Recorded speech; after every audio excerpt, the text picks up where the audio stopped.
आप सुन रहे हैं समाचार एजेंसी ऑफ इंडिया की साई न्यूज में ऑडियो बुलेटिन।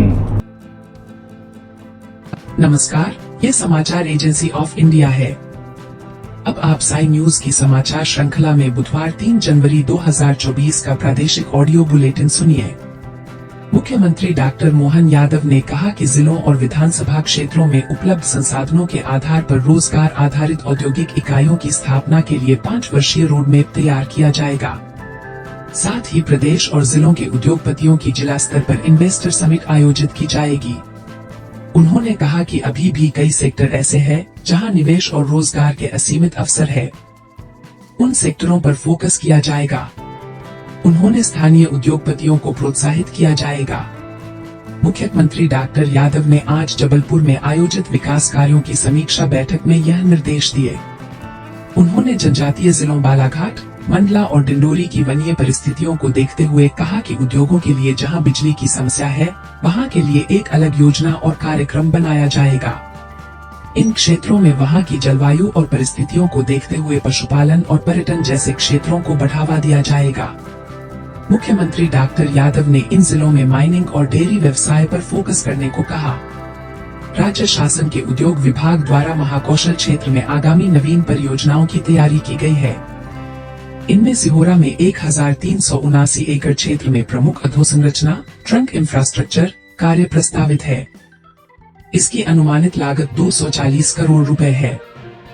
इसी तरह औद्योगिक क्षेत्र बुरकलखापा सिवनी में 11 करोड़ रुपए की लागत के कार्य, ग्राम सिमरा एवं कैलवारा खुर्द कटनी के रहती में ही लगभग 400 एकड़ में कटनी से 20 किलोमीटर दूर व स्टेट हाईवे से 3 किलोमीटर और हरिद्वार रेलवे स्टेशन से 1 किलोमीटर दूरी पर स्थापित करने की योजना है।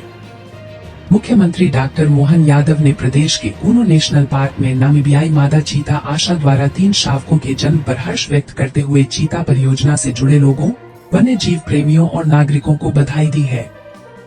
मुख्यमंत्री डॉक्टर यादव ने कहा कि एक समय था जब एशिया की धरती से चीता समाप्त हो गया था। आज 3 नन्हे मुन्ने चीता शावकों ने जन्म लिया है। यह विश्व की विशेष घटना है। मुख्यमंत्री डॉक्टर यादव ने कहा कि कूनो नेशनल पार्क में चीता परियोजना की सफलता इन 3 शावकों के जन्म से स्थापित होती है। इसकी परिकल्पना प्रधानमंत्री श्री मोदी जी ने पारिस्थितिकी संतुलन के उद्देश्य से की थी। मुख्यमंत्री डॉक्टर यादव ने कहा कि यह परिकल्पना साकार होते हुए देखना रोमांचकारी है। चीता परियोजना में सभी स्तर के अधिकारियों, कर्मचारियों और विशेषज्ञों ने परिश्रम से कार्य किया है। 3 शावकों का जन्म इस परियोजना की सार्थकता को बढ़ाएगा। मुख्यमंत्री डॉक्टर मोहन यादव ने कहा है कि शाहजहांपुर में ट्रक ड्राइवरों की बैठक के दौरान जिस प्रकार की भाषा का उपयोग अधिकारी द्वारा किया गया वह कतई उचित नहीं है। कलेक्टर नरसिंहपुर सुश्री रिजू बाफना को शाहजहांपुर का नया कलेक्टर बनाया गया है। शाहजहांपुर के कलेक्टर श्री किशोर कुमार कन्याल को स्थानांतरित कर भोपाल में उप सचिव बनाया गया है। मुख्यमंत्री डॉक्टर यादव ने कहा कि प्रधानमंत्री श्री नरेंद्र मोदी के नेतृत्व में हम गरीबोत्थान के लिए कार्य कर रहे हैं। यह सरकार गरीबों की सरकार है। मैं स्वयं मजदूर परिवार से आता हूं। हमारी सरकार में इस प्रकार का व्यवहार सही नहीं होगा। ऐसी भाषा बोलने वाले अधिकारियों को मैदान में रहने का अधिकार नहीं है। मुख्यमंत्री डॉक्टर यादव ने जबलपुर रवाना होने से पहले भोपाल के राजकीय विमानतल पर कहा कि मैं इस घटना से बहुत पीड़ित हूं। ऐसे प्रकरणों में किसी को क्षमा नहीं किया जा सकता। अधिकारियों को मनुष्यता के नाते सभी व्यक्तियों के काम और उनके भाव का सम्मान करना चाहिए।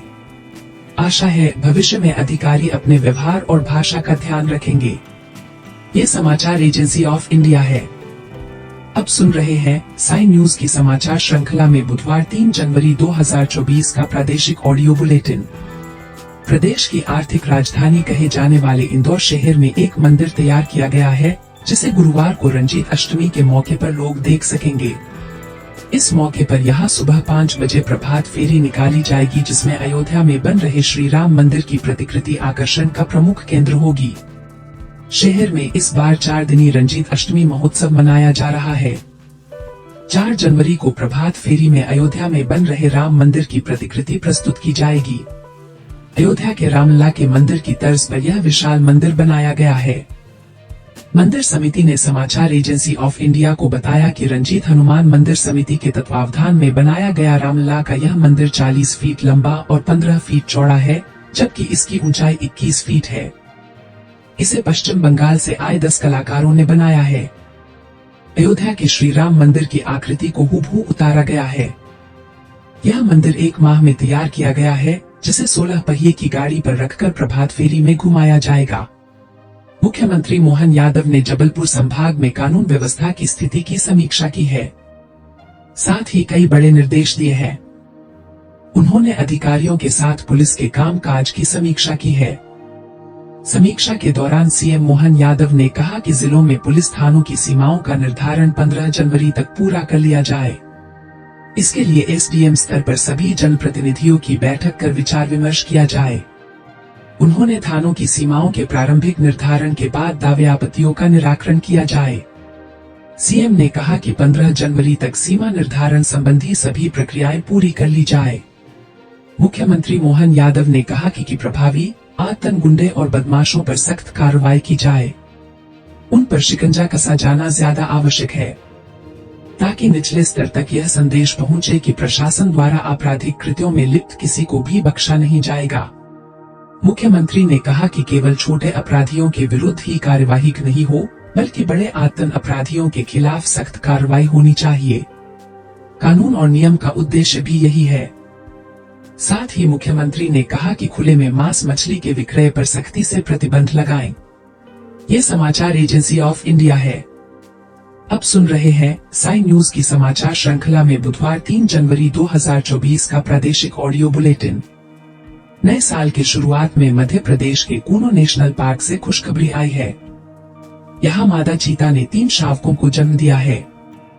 मादा चीता आशा ने कूनो पार्क में 3 शावकों को जन्म दिया है। तीनों शावक अभी स्वस्थ बताए जा रहे हैं। कूनो नेशनल पार्क में 17 सितंबर 2022 को 8 चीते लाए गए थे। यह सभी चीते नामीबिया से लाए गए थे। मादा चीता आशा उन्हीं में से एक है। अब यहाँ चीतों और शावकों की कुल संख्या 18 हो गई है। केंद्रीय पर्यावरण मंत्री भूपेंद्र सिंह ने कूनो नेशनल पार्क में जन्मे चीते के तीनों शावकों का एक वीडियो भी शेयर किया है। इसमें तीनों शावक स्वस्थ नजर आ रहे हैं और उन्हें चहलकदमी करते भी देखा जा सकता है। मध्य प्रदेश का 4 बार मुख्यमंत्री रहने के बाद दिसंबर 2023 में शिवराज सिंह चौहान ने मुख्यमंत्री निवास रिक्त कर दिया है। वो भोपाल के अपने बतौर सांसद 74 बंगले में उस समय आवंटित हुए सरकारी शिफ्ट हो गए। घर खाली करने से पहले शिवराज ने सीएम हाउस में पूजा पाठ किया और सभी कर्मचारियों से मुलाकात किए। लोगों को अपना नया पता बताते हुए उन्होंने कहा कि आपके मामा के दरवाजे हमेशा आपके लिए खुले रहेंगे। सीएम हाउस खाली करने के बाद शिवराज सिंह चौहान भोपाल के B8 74 बंगले में शिफ्ट हो गए। अब उन्होंने अपने बंगले का नाम रखा है। शिवराज सिंह चौहान के घर के सामने एक बोर्ड लगा है जिस पर मामा का घर लिखा है। गौरतलब है कि पूर्व सीएम को मामा के नाम से भी जाना जाता है। नए आवास पर शिफ्ट होते समय उन्होंने कहा था कि जब भी आपको अपने मामा की जरूरत हो आप बेहिचक घर आइए। मैं आपकी सेवा में कोई कसर नहीं छोड़ूंगा, यह मैं वचन देता हूँ। नए बंगले का नाम रखने के बाद शिवराज सिंह चौहान ने कहा, पूरा मध्य प्रदेश मेरा परिवार है और परिवार के रिश्ते पदों से नहीं जुड़ते हैं, ये दिल से और आत्मा से जुड़ते हैं। ये रिश्ते पदों के साथ समाप्त भी नहीं होते हैं। मेरा भांजे भांजियों से प्यार का रिश्ता है। ये प्यार और विश्वास की डोर कभी नहीं टूटेगी। मामा का घर वाले सवाल पर पूर्व सीएम ने कहा, देखिए मैं तो जहां रहूंगा वो मामा का ही घर है, प्यार का घर। सीहोर में एक प्रोग्राम में पूर्व सीएम शिवराज सिंह चौहान ने कहा, कई बार राजतिलक होते होते वनवास भी हो जाता है, लेकिन वो किसी न किसी उद्देश्य के लिए ही होता है। चिंता मत करना, मेरी जिंदगी आप लोगों के लिए ही है। इस धरती पर इसलिए आया हूं कि आप सभी की आंखों में आंसू नहीं आने दूंगा। प्रदेश में ट्रांसपोर्टरों की हड़ताल खत्म हो गई है और आज सभी जगह स्थिति सामान्य है। कल रात सरकार और all India motor transport Congress ने भी सभी चालकों से काम पर लौटने की अपील की थी। केंद्र सरकार ने ट्रांसपोर्टरों को आश्वासन दिया है कि हिट एंड रन प्रावधानों को लागू करने से पहले उनके साथ चर्चा की जाएगी। पिछले 24 घंटों के दौरान प्रदेश के भोपाल, इंदौर, उज्जैन, ग्वालियर, चंबल और सागर संभागों के जिलों में कहीं कहीं वर्षा दर्ज की गई है। खजुराहो में सबसे कम तापमान 10 डिग्री सेल्सियस दर्ज किया गया है। मौसम विभाग ने कल भी रीवा संभाग के जिलों सहित भोपाल, इंदौर, गुना, शिवपुरी जिलों में कहीं कहीं बारिश होने का येलो अलर्ट जारी किया है। इसके अलावा छतरपुर, सीहोर, भोपाल जिलों में घने कोहरे को लेकर ऑरेंज अलर्ट जारी किया गया है। यहाँ दृश्यता 50 मीटर से भी कम रहने की संभावना है। इस बीच आगरमालवा जिले में ठंड ने असर दिखाना शुरू कर दिया था, जिसके चलते चारों ओर कोहरे की चादर देखी जा रही है। शिवपुरी में भी कड़ाके की ठंड जारी है। यहाँ 3 दिन से सूरज नहीं निकला है। सतना में शीतलहर का दौर जारी है। कोहरा और सर्द हवाओं के साथ कड़ाके की ठंड से सतना जिले में जनजीवन प्रभावित है। आप सुन रहे थे समाचार एजेंसी ऑफ इंडिया की साई न्यूज की समाचार श्रृंखला में बुधवार 3 जनवरी 2024 का प्रादेशिक ऑडियो बुलेटिन। बृहस्पतिवार 4 जनवरी 2023 को एक बार फिर हम ऑडियो बुलेटिन लेकर हाजिर होंगे। इसके साथ ही साई न्यूज में ज्वलंत विषयों पर लिमटी की लालटेन रोजाना सुबह 7 बजे देखना न भूलें। यदि आपको ये ऑडियो बुलेटिन पसंद आ रहे हो तो आप इन्हें लाइक, शेयर और सब्सक्राइब जरूर करें। अभी आपसे अनुमति लेते हैं। जय हिंद।